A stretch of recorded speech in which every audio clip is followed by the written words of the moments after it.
हरे कृष्णा। सीता नवमी की हार्दिक शुभकामनाएं। तो जब जब भगवान प्रकट होते हैं तब तब उनकी नित्य संगिनी भी प्रकट होती है। जिस तरह भगवान का कोई माता पिता नहीं हो सकता क्योंकि भगवान स्वयं सभी के माता पिता हैं, उसी प्रकार जो उनकी संगिनी हैं उनके भी माता पिता कौन हो सकता है।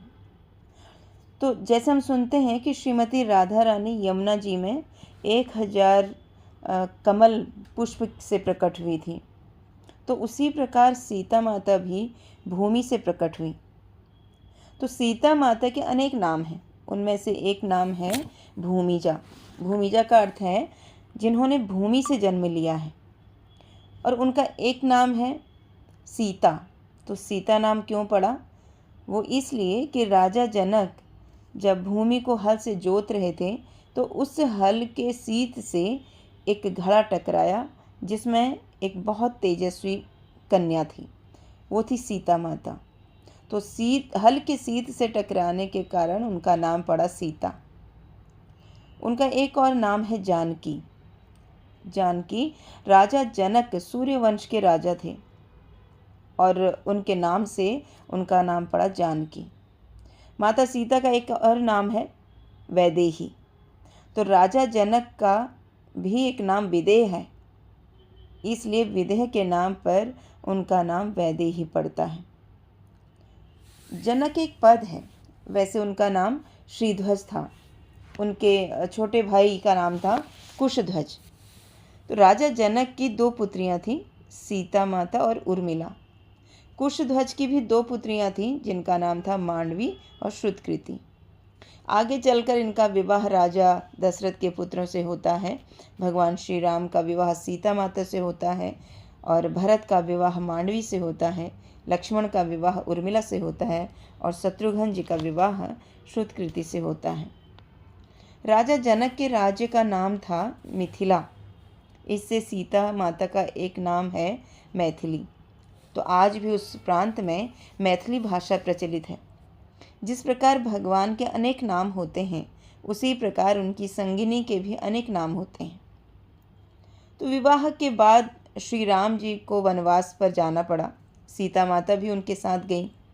ये पहुंचते हैं चित्रकूट में, और चित्रकूट में अत्रि मुनि और अनुसुईया माता जी तपस्या कर रहे थे भगवान को पुत्र रूप में पाने के लिए। तो भगवान विष्णु, ब्रह्मा जी और शिव जी उनके अपने अंशावर रूप में उनके 3 पुत्रों के रूप में प्रकट होते हैं। एक पुत्र है दत्तात्रेय जो भगवान विष्णु के अंश अवतार माने जाते हैं। दूसरे पुत्र हैं सोम जो चंद्रमा के अवतार माने जाते हैं। तीसरे पुत्र हैं दुर्वासा जो शिवजी के अंश अवतार माने जाते हैं। तो यही अत्रि मुनि और अनुसुईया माता चित्रकूट में निवास कर रहे थे। अनुसुईया माता कर्दम मुनि और देवहूति माता की पुत्री हैं। तो जब सीता माता चित्रकूट में पहुँचे तो वहाँ पर अनुसुईया माता से सीता माता का संवाद हुआ।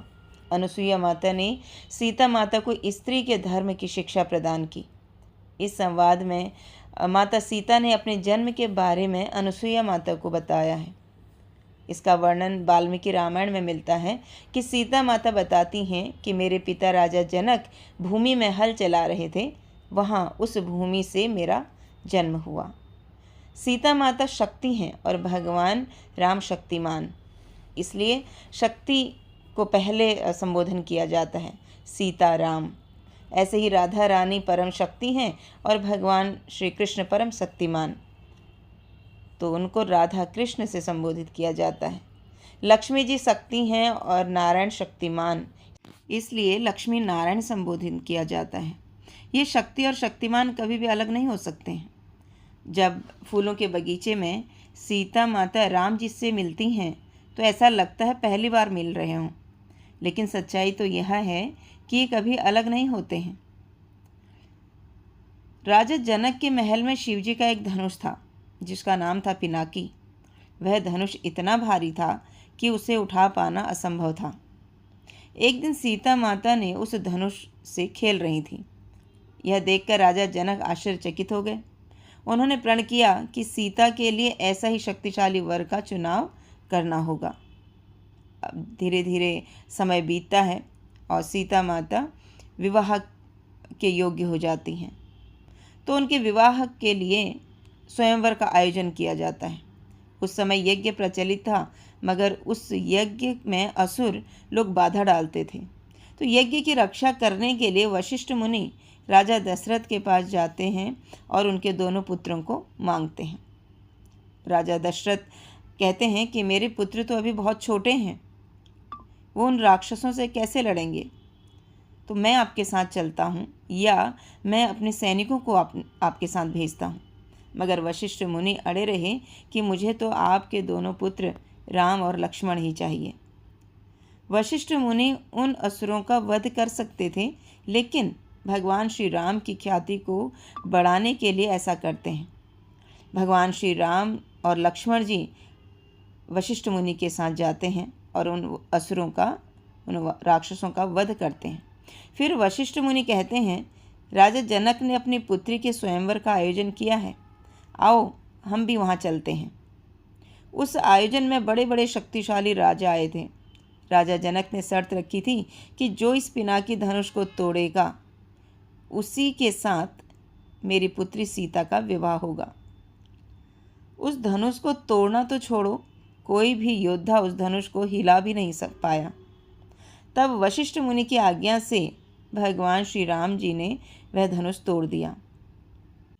तब सीता माता ने श्री राम जी को जयमाला पहनाई। उसके बाद राजा दशरथ को संदेश दिया गया। राजा दशरथ बारात लेकर आते हैं। उनके चारों पुत्रों का विवाह होता है। भगवान श्री राम जी का विवाह होता है सीता माता के साथ, लक्ष्मण जी का विवाह होता है उर्मिला जी के साथ, और भरत का विवाह होता है मांडवी के साथ, और शत्रुघ्न जी का विवाह होता है श्रुतकीर्ति के साथ। तो इस प्रकार सीता राम इस प्रकट लीला में फिर से एक हो जाते हैं। हरे कृष्णा।